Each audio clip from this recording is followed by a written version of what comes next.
Washington Associated Press. Pete Hegseth, an Army National Guard veteran and Fox News host nominated by Donald Trump to lead the Department of Defense, was flagged as a potential insider threat by a fellow service member due to a tattoo on his bicep associated with white supremacist groups. Hegseth, who has minimized the involvement of military members and veterans in the January 6, 2021, attack and criticized the Pentagon's efforts to address extremism in the ranks, claimed he was unfairly labeled an extremist due to a cross tattoo on his chest. He stated that his District of Columbia National Guard unit removed him from guarding Joe Biden's January 2021 inauguration. However, this week, a fellow Guard member who served as the unit's security manager and was part of an anti-terrorism team at the time, shared with the Associated Press an email he sent to the unit's leadership. The email flagged a different tattoo reading Deus Vult, which has been used by white supremacists, expressing concern it indicated an insider threat.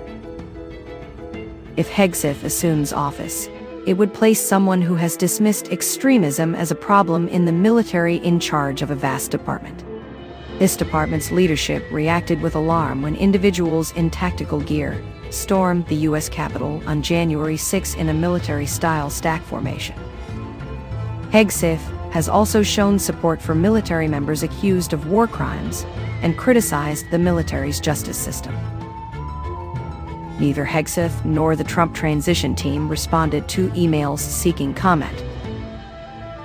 As reported by the Associated Press in an investigation published last month, more than 480 individuals with military backgrounds were accused of ideologically driven extremist crimes from 2017 through 2023.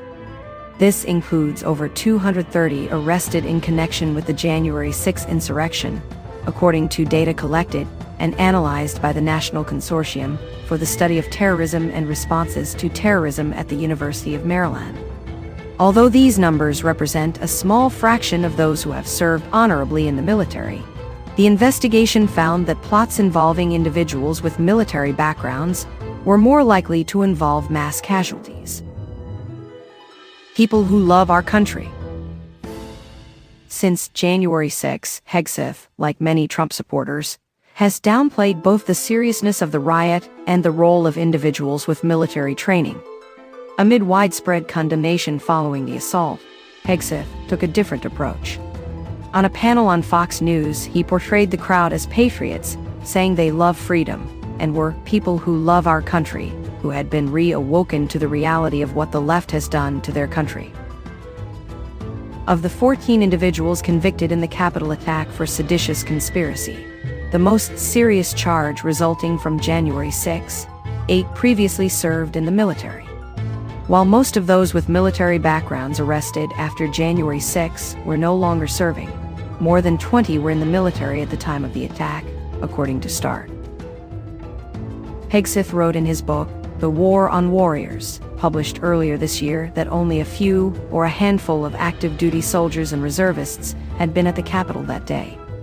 He did not address the hundreds of military veterans who were arrested and charged. Hegseth has argued that the Pentagon overreacted by taking steps to address extremism and has criticized leadership for efforts to remove individuals deemed white supremacists and violent extremists from the ranks. He has written that the problem is fake and manufactured, characterizing it as peddling the lie of racism in the military. He claimed efforts to root out extremism had pushed rank-and-file patriots out of their formations. America is less safe, and our generals simply do not care about the oath that they swore to uphold.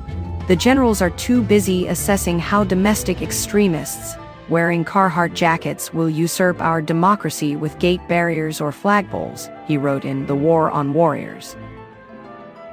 In a segment on Fox News last year about Jacob Chansley, a Navy veteran known as the QAnon shaman, who walked through the Capitol wearing a horned fur hat, Hegseth played a misleading video clip from his then-colleague Tucker Carlson that sought to portray Chansley as a passive sightseer. In reality, Chansley was among the first rioters to enter the building and pleaded guilty to a felony charge of obstructing an official proceeding in 2021. Chansley acknowledged using a bullhorn to incite the mob, offering thanks in a prayer while in the Senate chamber for having the chance to get rid of traitors and writing a threatening note to Vice President Mike Pence saying, "It's only a matter of time. Justice is coming." In a Facebook post accompanying an excerpt of the video, Hegseth wrote that Chansley's treatment by the justice system is disgusting. Trump, Chansley, and many more. The left wants us all locked up, Hegseth wrote. Support for convicted war criminals. Hegseth served for almost 20 years and deployed to Iraq, Afghanistan, and Guantanamo Bay. He has received 2 Bronze Stars. In discussing his service and advocating for other service members and veterans, he has taken actions to support convicted war criminals and recently stated he had told his platoon they could ignore directives limiting when they can shoot. In a podcast interview released earlier this month, Hegseth described receiving a briefing from a military lawyer in 2005 in Baghdad on rules of engagement. Hegseth said the lawyer told them they could not shoot someone carrying a rocket-propelled grenade unless it was pointed at them. "I remember walking out of that briefing, pulling my platoon together and being like, guys, we're not doing that, Like if you see an enemy and they, engage before he's able to point his weapon at you and shoot, we're going to have your back," Hegseth said.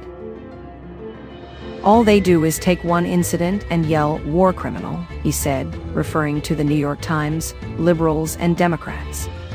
He added, "Why wouldn't we back these guys up even if they weren't perfect?" He expressed pride in his role in securing pardons from Trump in 2019 for a former U.S. Army commando set to stand trial for killing a suspected Afghan.